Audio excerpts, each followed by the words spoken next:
All right, chat. Ramley, I'm back. Your boy was not in hiding, okay? I wasn't hiding out. We was in the lab, getting ourselves together, getting our emotions together. I had to let that loss breathe for a minute, right? Now, this wasn't me putting my head in the sand like, oh, God, my team is bad. Oh, my God, why is the Rams doing this? No. This was a loss that I think we needed to face some adversity, right?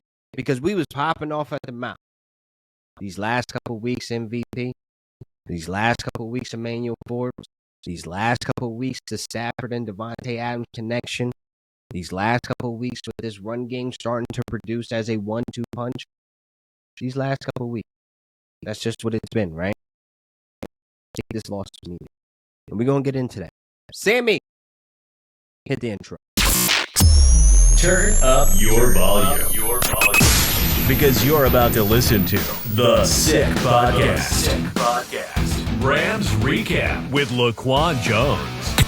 They rush forward. Burrow to throw for it. He's hit. He's hit. He's sacked. He throws it away. He flings it away on fourth down. Aaron Donald got there, and you can build that man's statue out SoFi Stadium right now. The greatest of all time on defense does it in the biggest moment of Super Bowl 56. The sickest Los Angeles Rams podcast. It's gonna be sick. All right, Ramley.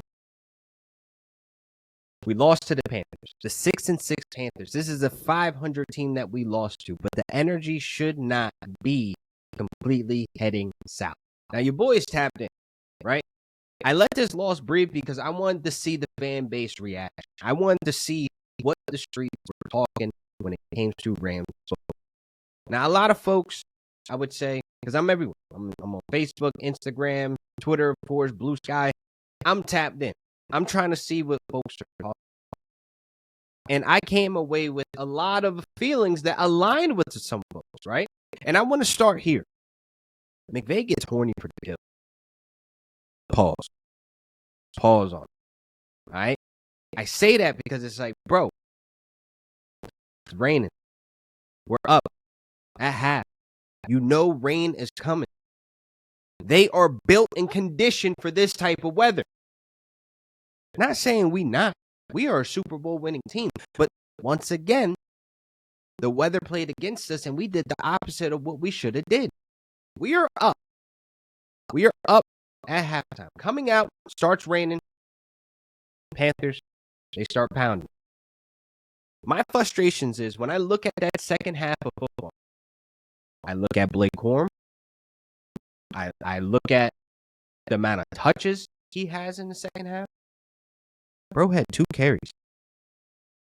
2 carries after he was dashing them folks.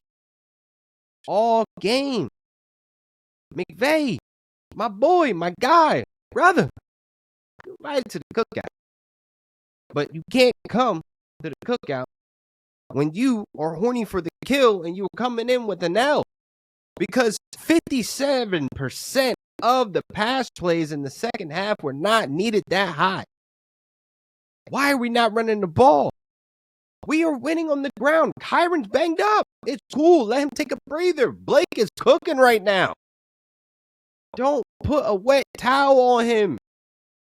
Let him explode. When he is having that game where he is building up steam, bro, he was cooking. Popped off a couple big plays for us. But in the second half, when we look at what the Panthers did, they kept pounding. They allowed Chuba Hubbard, Jalen Coker, Tetro McMillan that for most of the game, we kept quiet. There's so much to digest right there and so much to unravel right there. But I want to stick on 57% of the pass plays were not needed in the second half. That high of percentage. The Panthers ran the ball 70% of the time. 70% of their plays were run plays and they were pounding. But the problem is that our O-line was beating their defensive line. They were moving bodies. Corum. Like, bro, let's look at it real quick. You're telling me Blake Corum, in the second half had 2 carries and had 40 yards in the second half. What are we doing? McVay, what are we doing? What are we doing here? Because this is what makes me frustrated when we start doing things like this, and that costs us an L, right? Now, let's flip the page, right? Blake Corum needs to be more involved. That's what we learned on page 1, right? We need more Blake Corum in games where the run game is working, where our O-line is moving bodies in the trenches. Let him cook. Chapter 2, Emmanuel Forbes. This does not need to be a nasty hate train campaign for Emmanuel Forbes. Are we going to be that fan base where we start building our players up and then start nitpicking at them when they make mistakes? And no, we are better than that. Ramley, we are better than that. There's no way we're going to break this man's confidence after everything he has done, the adjustments, the adversity that this man has faced, and came out and balled for us. Y'all want to go back to that Seahawks game? That Rashid Shaheed touchdown? Oh, it wasn't a touchdown because Emmanuel Forbes, Mr. Reed Richards, blocked it. Important plays. He's still good with me. He had a tough game. That Tetherall McMillan touchdown. It hurt to see. But, hey, we still here. We still outside. Like, when you see the reactions of some of these fans that, again, I don't speak for everybody and they don't speak for everybody. I'm just saying, like, we got to be better than that. Like, have we not learned our lessons of, like, how we can build our players up and then break them down? I think that's what happened with Cam Akers. You know what I mean? And I ain't afraid to say I was part of that. But we are here for growth. We are growth. But, pause. That was crazy. That was crazy. Rambling. Hold on. Chill. Don't kill me for that. But anyway, back to what's important. Emmanuel Forbes had a bad game. Move on. We got the Cardinals. Move on.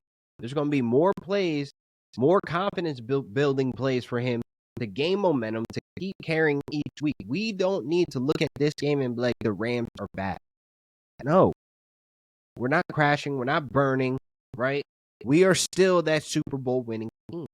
Among all the offenses in week 13, we were at the top of the table, number 1 in yards per play, 7.4 yards per play. We are still dangerous outside. And again, we did that against a good Panthers defense. Even with missing pieces, they still were able to show up and make plays, right? Next guy, Michael Jackson, bad boy, all right? The Panthers defense, I have the receipts. Go to Real Deal Fantasy. Check my Twitter. I've been talking about this Panthers defense being underrated for weeks now. The adjustments they made in like week 6, week 7, right? In terms of early in the season, like, oh, you can't just run all over this team. And, oh, wait, this team is taking the ball away. Oh, wait, this team is getting pressure. Oh, wait, yes. The Panthers are a legit team. So this Rams loss, I feel like certain things could have happened. Certain things could have changed. But at the end of the day, this is still a team that has an MVP quarterback. This is still an elite defense that you need to respect. And this is still an offense that has Puka Nacua with the best catch of the goddamn year. I can curse on this platform, right? I was losing my mind in the living room when he made that catch. Because first of all, white on rice. Like, he was covered. And he still came down, one hand, brung it in. Puka freaking Nacua. The best wide receiver in the NFL. Chat, the best wide receiver in the NFL. You cannot sit here and tell me Puka Nacua is not in the same conversation, same breath as a Justin Jefferson, as a Jamar Chase. Go ahead with that JSN noise. I don't want to hear about it. I don't care about it. If you happen to be a Seahawks fan in this and you are watching this Rams podcast, you trolling one, but get that JSN crap out of here, bro. 1-week wonders, one-hit wonders, the Jaquan Tipsies, and all, one-hit wonders, okay? That's what I'm labeling, right? This could be a risk because we're seeing Sam Darnold and his production has been going down these last, especially in fantasy. But this is a Rams podcast. You can check me out on the NFL Network, NFL Fantasy. I'm going to be talking about all of Sam Darnold and that Seahawks offense for the next couple of weeks. But anyway, when we look at this team, we still have an MVP team. Puka Nacua catch of the freaking year. I was losing my mind when he made that catch. He is the best wide receiver in the NFL in terms of yards after the catch, in terms of his ability as disguising and being a whole focal point of a offense to allow a Devontae Adams to do the things that he is doing. Catching in traffic, he ain't afraid of it. Yards after the catch, he ain't little. Hit the gym. That's why he needs to be crowned, because everything that Justin Jefferson and Jamar Chase has done, we have now seen Puka check the box of, I did that, I could do this, I could do that, I could dive out for it, Eric Puka, whatever you want. The sideline catches, the clutch sideline catches, the Eagles games on the sideline. Come on, bro. Whatever the case may be, Puka Nacua is him. Offensive Player of the Year is on the way. All right, now I'm gassing. I know that's not going to happen. They're going to give it to JSN. But MVP, we already know. Matthew freaking Stafford. Now let's touch on that. The turnovers, nasty. Nasty. But we still had that fight. We still had that comeback. We still went out there and executed. That's how we were able to get a big moment from a Kobe Parkinson, who has been stepping up in light of Tyler Higbee being injured. Right? Nice little sneaky fantasy tight end if you're here and you play fantasy. Again, the Blake Corum game that we got. There were some great things coming from that game on the defensive side as well. Omar Speights matching the energy of Landman, right? They was all over, right? There was a lot of plays where Chuba or even Rico could have went off. But thank God for Omar Speights and thank God for Nate Landman, right? Again, it was a rough game for the secondary, right? But at the end of the day, we have an elite defense that kept pounding. Did you see Braden Fisk? Chat, Ramley, did you see Braden Fisk? This is the momentum that I want from a Kobe Parkinson, from a Blake Corum, from a Braden Fisk, right? Xavier Smith even, right? If Tutu is not healthy enough to perform at that top tier level. I like our B team or the backup guys or our young guys stepping up, showing up, and flashing this. Keep this momentum. We're going to need it against the Lions. We're going to need it against the Seahawks, right? We're going to need it this week against the Cardinals. Keep building our young guys. Keep developing our backups. We need more Blake Corum, right? We need this 1-2 punch to start looking like the rest of the league's 1-2 punch. As much as we see Bijan, we see Tyler Algier, right? I know you remember the Nick Chubb and Kareem Hunt back in the Browns days, back when they were at their primes, right? We need to start matching what the Lions had last year in David Montgomery and Gibbs because we have that.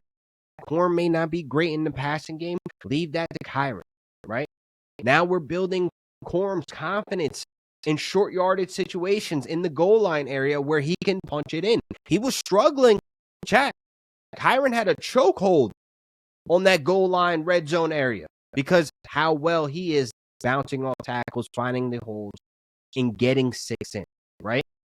But again, Ramley, it's starting to get cold outside. These games are starting to have rain, snow, sleet, wind, etc., right? It's starting to get nasty outside. The reason why I say you build Blake Corum up now in his touches because the ball begins to be slippery. I don't want to say it. I don't want to say it. Chat, you know what I'm talking about.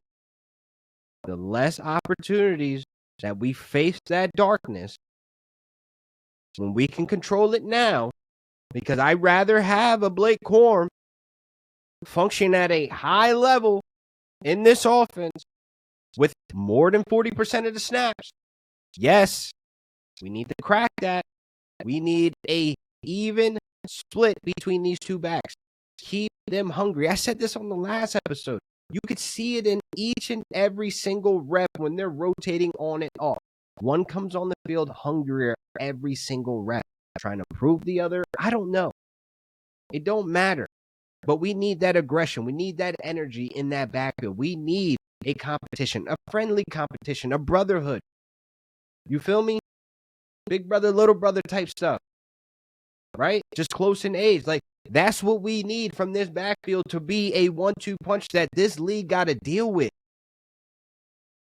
Right? So please, McVay, don't be afraid to run the ball.